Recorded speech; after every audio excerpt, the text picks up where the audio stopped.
Distributing? Maybe I should just skip that word.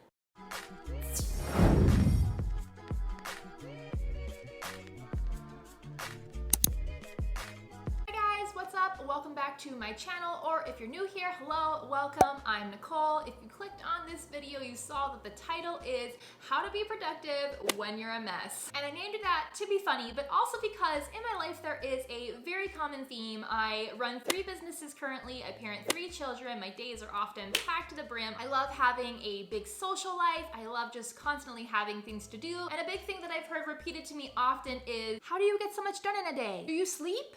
Ever? And the answer is no, I don't sleep. Can't you see how pale I am? I am clearly a vampire. All jokes aside, it always kind of makes me giggle a little bit when I'm asked these questions because the truth of the matter is I'm kind of a mess. That is to say, I am not someone who is naturally structured or organized. I am someone who is commonly forgetful, easily distracted, and kind of a little bit of a scatterbrain, I will admit. But one of the reasons that I run my own businesses is because I am someone who loves having the freedom to live my life the way I want to. However, when you are your own boss, you have to be pretty disciplined because there's no one up above telling you what the rules are and when things need to be due. So if I was scattered and forgetful with my work life, everything would just fall to pieces. And so I've had to really teach myself some ways to be more disciplined, even though it does not come the most naturally to me, so that everything runs smoothly and I've got all those people tricked into thinking I am just someone who is naturally on the ball. So if you're someone who feels the same and you're like, yes, Nicole, help me,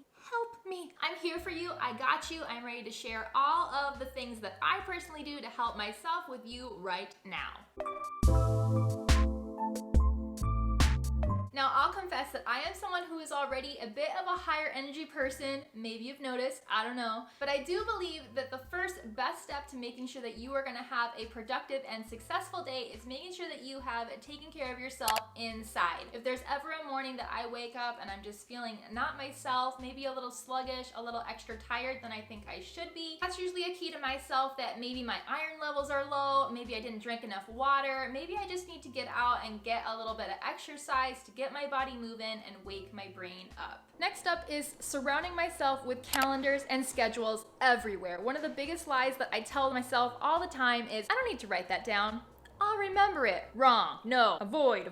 I have calendars and a planner and more calendars because I can't forget if it's right in front of my face everywhere I go. I also implemented a special calendar in my workspace that shows me 4 months in advance, all next to each other, because that was one of the things I was having issues with. If I had something that was right at the beginning of the month, with a traditional calendar, I would flip the month and then surprise, you have an art show in 2 days. So now I can see it and it gives me better understanding as to what's coming up and how soon it is at the beginning of the month. I'm also not shy with admitting that I am someone who is forgetful. If someone tells me, hey, there's a meeting on Friday at 9 a.m. next week, and then a fluffy squirrel happens to cross the road, that meeting is not in my conscious mind any longer. So I'll just say to the person, hey, whatever you just said that sounded important, I'm just kidding, don't do that. Or maybe, hey, sounds great, please send me an email or a text message or whatever with this information so to make sure I do not forget this very important event. I've also really learned to love having a planner, and that's a big thing for me because if you talked to me several years back, I would have shunned having a planner. I would have been like, I don't need a planner.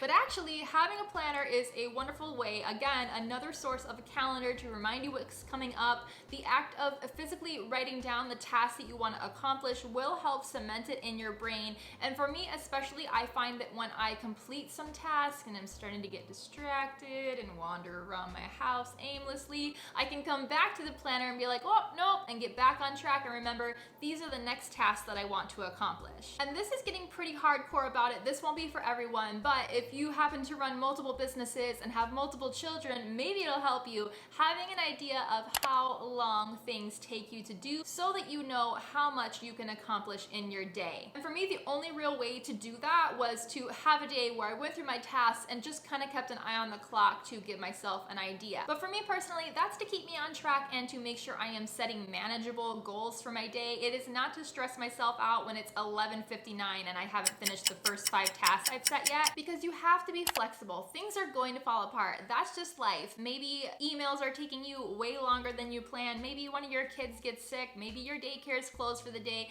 And if you are so focused on, I have these things scheduled and it's all going behind, like that's not a fun life. Don't do that to yourself. And the last biggest thing I do when I am scheduling my day is really figuring out what needs to go where. And by that I mean, for me, I tend to be more of a creative brain, so there might be a bunch of tasks that I really want to work on and I'm excited to work on, but there are a lot of other tasks that need to get done between normal office hours so that I can get a quick response or they are waiting to hear from me. I've talked about before how there's things that I have to get done that require natural daylight, so I have to schedule those in that slot. So I would say that's a big part of my productivity secret, is making sure I'm scheduling and slotting things correctly. I know that when I wake up and I'm drinking my coffee, I can answer emails in the morning. After that, I can go for my walk. After that, it's gonna be enough daylight where I can take my photos, film my YouTube videos. I know that the last truck for the post office goes out at 3:30 for the day, so I need to get my orders out before that happens. Whereas working on my customer orders or scheduling my listings, those things don't really have a set time where they have to happen. They don't require any daylight necessarily, so those things are more flexible and I can fit them in between all the things that do need dedicated time slots. The next thing I do when I really need to focus is take all of my distractions, looking at you phone,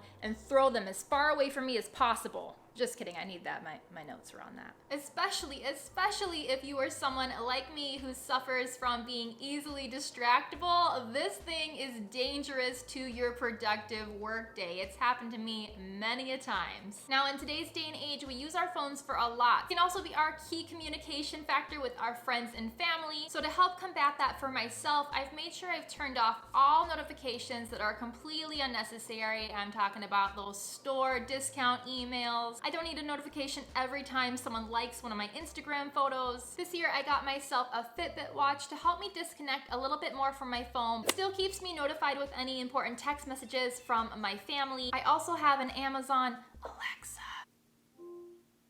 Nothing.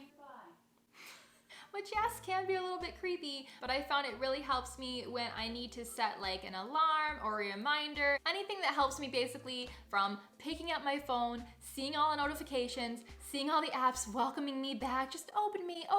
It just helps distance me from all of that. And lastly, if you run your own business like me, or you're just someone who finds your life so packed full of the brim that you just don't feel like you can deal with it anymore, delegation. Delegation is one of those things that can be a little bit scary to step into at first. At least it was true for me. I am someone who just naturally hates asking other people for help. It's something I really need to work on. And then of course, if you are someone who's going to be hiring out, there's always the money aspect there. But once you do it, trust me, it's wonderful and you will be so glad that you did. For many things with delegation, it's something that I teach myself first or make sure I spend my time doing first. You wouldn't just want to grab a stack of papers, hand it to someone and be like, do something with this. For a successful delegation, you need to be able to hand the stack of papers with a set of instructions to the person to make sure that it is going to be taken care of correctly in the way that you need and want. Now, granted, if it's something to do with my lawyer or my accountant, there's not too much I do there. I do just pretty much ask the expert. But for many day-to-day things, you'll need to at least have a handle on it so that you can think, okay, is this something that I enjoy doing? Is this something I want to continue doing solo?